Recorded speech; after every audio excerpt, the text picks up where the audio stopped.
And we are here with Mike Grawl. Honored to have you on the show. It's an honor to be here. Coach Grawl doesn't snub handshakes, Coach Burns. You have the first overall pick in the draft. That is a nerve-wracking pick.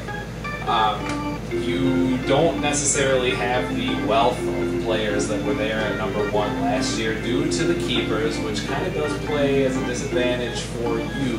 But there are a lot of good players available here.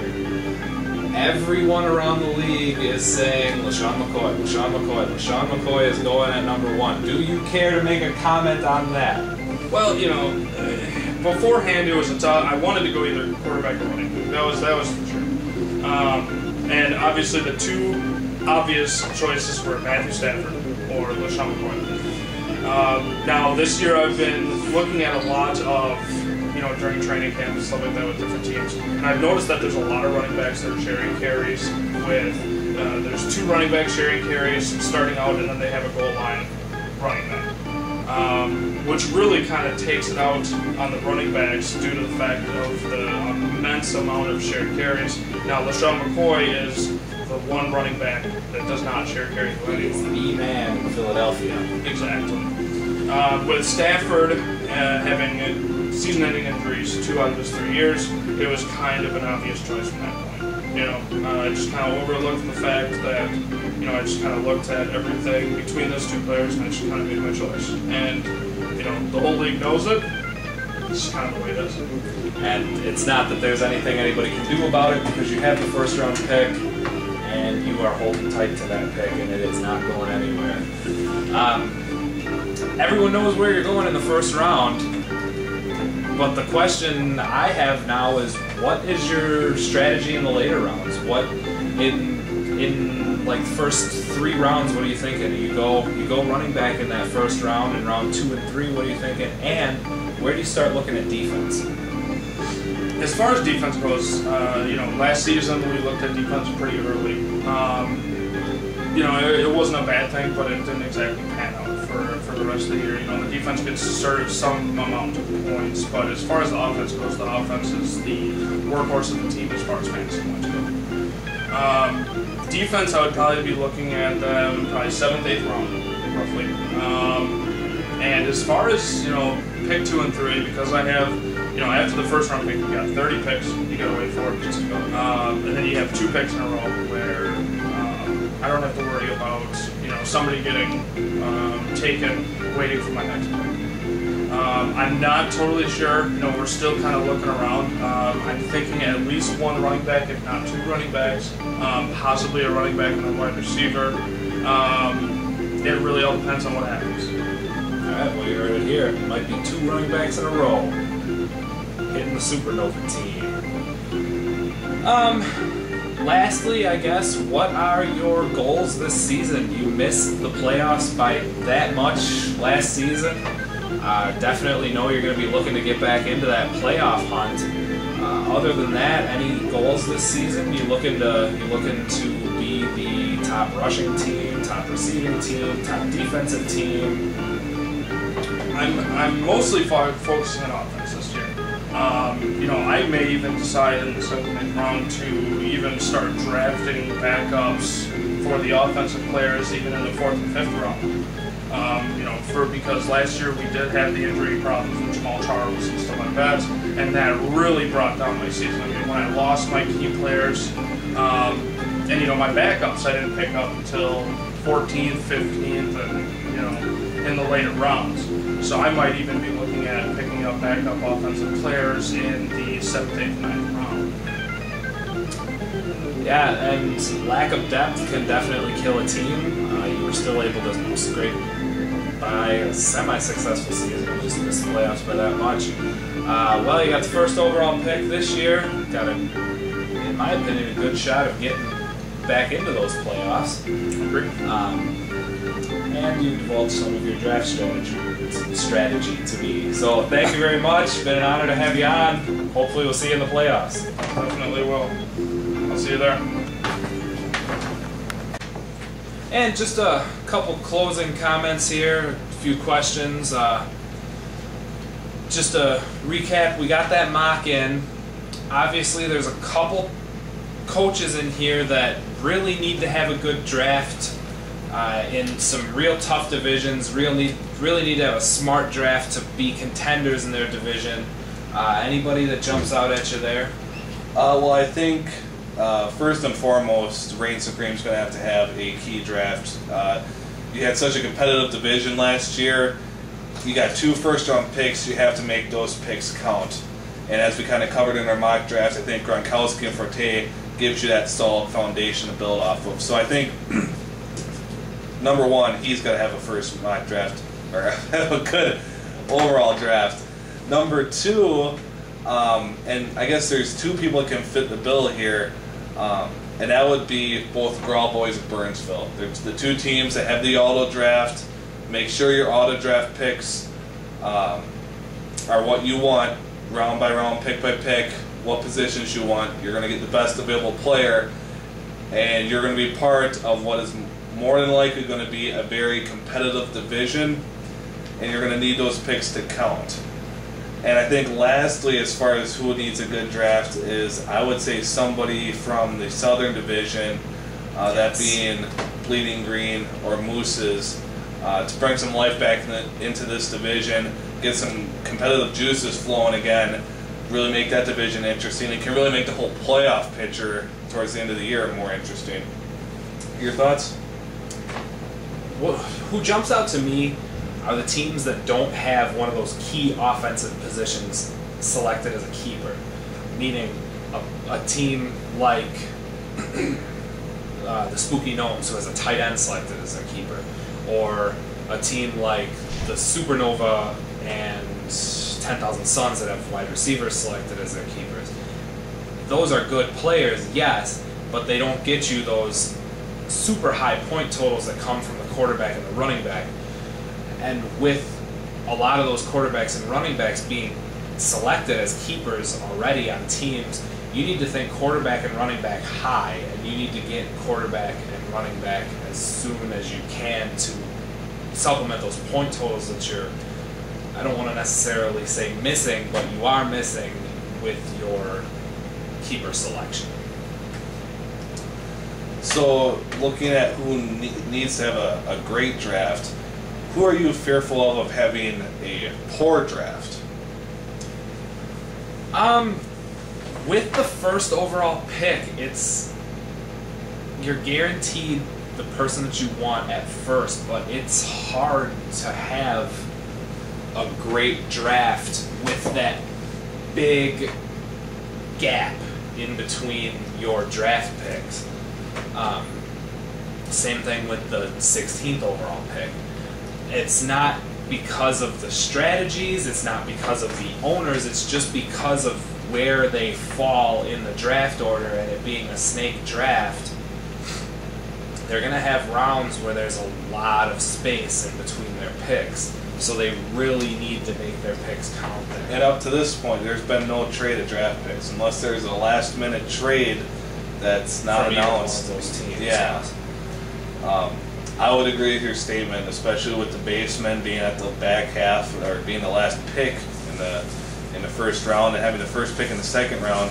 Not only are you giving up a chance at the top 15 players ahead of you, but you still got to wait another 30 picks behind that. So you're going to get second-tier talent by the next time your 2 picks come around. That always gets me a little worried. It's tough being in the middle of the pack, but I think that's sort of where the sweet spot is. It almost plays to your advantage because you have that same distance of picks. And again, neither of those teams have traded, so that makes it a little more difficult. It's sort of you dig in your grave, you live in it, or you sleep in it. So it's tough, but they're going to have to find some way to find good value in those later rounds. I look at Reign Supreme there again, too, afraid that he'll have a bad draft. Again, not because of the owner, he has those first 2 picks at 3 and 6, and then he's so thin in the mid rounds where you get the bulk of your receiving core. If I recount correctly, I believe it's picks 3 and 6. He sits out the second. He comes back in the third, which to me is the most important pick of the draft. Because Reign Supreme's pick in the third? Yeah, because they do have a third-round pick, and that pick is so critical. That's more critical than any other team's pick, because you're not going to be around in the fourth, you're not going to be around in the fifth, you're going to come back in the sixth, and I think it's a late sixth-round pick at that. Pick in the You're going to be waiting almost 40 picks, so that third pick has got to be a great compliment to the team. If you get another running back and bolster your running back core that way, that's fine because of the receiver depth. But I still think receiver would be a good idea in that position. But that is such a critical pick there. And what about the teams that selected quarterbacks as their keepers? Do you see receivers coming off the board earlier because of the keeper rule and the quarterback selected just to get that connection there? I think receiver is going to be held. I guess receivers won't be picked real early. I'm thinking it's going to be running back that's going to be the big target for a lot of teams, especially that have quarterbacks. They see it. They know the quarterbacks get the high point totals. They had a high quarterback output last year. I think they want to go and complement that with a wide receiver. The connections are nice, yes, but I still think, for example, in Green Bay, you can still get good connection production from, say, like a James Jones and Aaron Rodgers, and James Jones shouldn't be going in the first 3 or 4 rounds. So I still think you can get good value from a connection in later rounds. So I definitely see them going running back. Running back, I think, will be extremely heavy in this draft, more so than just standard drafts. That's where I see the, I guess, the quarterback keeper teams going. And I guess lastly, who's the steal of the draft? The whole draft, not just the first round, all 35 rounds. Who comes out at the end of the year and is the Cam Newton of this year that just has people saying, wow, I should have drafted him? Well, you really put me on the spot there, Jonathan. But right at the top of my head right now, I'm going to say the person who gets Demaryius Thomas of the Denver Broncos is in for a big surprise. I think this guy is going to shake the earth with the production he's going to have this year. You're going to have Peyton Manning on your team. He's going to be looking to throw to someone reliable, and looking at how Thomas sort of broke out in the playoffs with the Denver Broncos, I see very big things coming out of Demaryius Thomas this year. I think he's a great pickup. Even if he got receivers, you know, the 1, 2, 3 receivers, he's a great guy to have in the fourth, because I think he's going to really come around this season and have a big year. Yourself? Myself, it's funny you say Demaryius Thomas, because I would put Eric Decker up toward the top. The other receiver in Denver, I personally believe that Decker will have a much better season than Thomas, just because he's already establishing a relationship with Peyton Manning, from what I understand and read in the tabloids and blogs. I think that Eric Decker is in for a huge season, but I think possibly the steal of the draft could be Jay Cutler. They have an incredibly amped up receiving core in Chicago from last year. Cutler was able to put up solid numbers with his horrible receiving core last year for the first however many weeks it was that he played. Now adding Brandon Marshall and Alshon Jeffrey, 2 big threats, and getting a new offensive coordinator in Mike Tice that's going to give you better opportunities to get those passing plays and more opportunities to score on those passing plays. I think Jay Cutler falls into the late rounds, but I think Jay Cutler ends the season as a top 5 fantasy quarterback. So with that being said, do you see any team that really blows it in the draft? Just looking at their keepers and how they might draft, looking ahead, do you see any team that says, boy, they are a freight train heading into a brick wall, their whole team's going to be obliterated, you're just really nervous about them? Obviously, I'd say that the weakest keeper is Antonio Gates on the Spooky Gnomes, based on projection alone. And he's the only kept tight end. They do have a good pick. They have the 5th pick, and there's not too much of a space in between there in the snake draft. So kind of worried there. He's just got to make sure that he's got depth to contend with those injuries. That's something that he did not have last year. Another team that I kind of worry about is the Jewish Jets. If our suspicions are right and they take RG3 and RG3 ends up being a bust, him being a Jets fan, I could see his second string quarterback being Tim Tebow. And I don't really know that either of those picks pan out. I would say, looking at the teams right now, I'm a little leery on Bleeding Green. Deshaun Jackson is a great deep threat. He's definitely an X factor when it comes to return game and his return yardage he can get. But still, is he going to get the 1,000 yards receiving? I just don't know. Jason Babin, is he going to have a repeat year, or is it going to be Trent Cole that once again steps up and takes a spotlight on the Philly defense? I don't know. So, two big question marks there. You can't forget Brandon Graham either. Brandon Graham was a high draft pick, and He's another weapon. he's just kind of waiting to have his blow-up year. Babin might become buried a little bit, or an afterthought. And I think if you do take Michael Vick, you're definitely going with the biggest boom bust candidate. If he gets hurt, has a off year throwing the ball, even if he does play through injury, you're going to be hurt there. Obviously, if he does turn out to be great, that helps you a lot, but he is a question mark in and of itself. So I'm really nervous for Bleeding Green. They got to have a good draft, but I could definitely see this really blowing up. But you hope for the sake of everyone in that organization it doesn't. And so I think with that, we are going to conclude the show.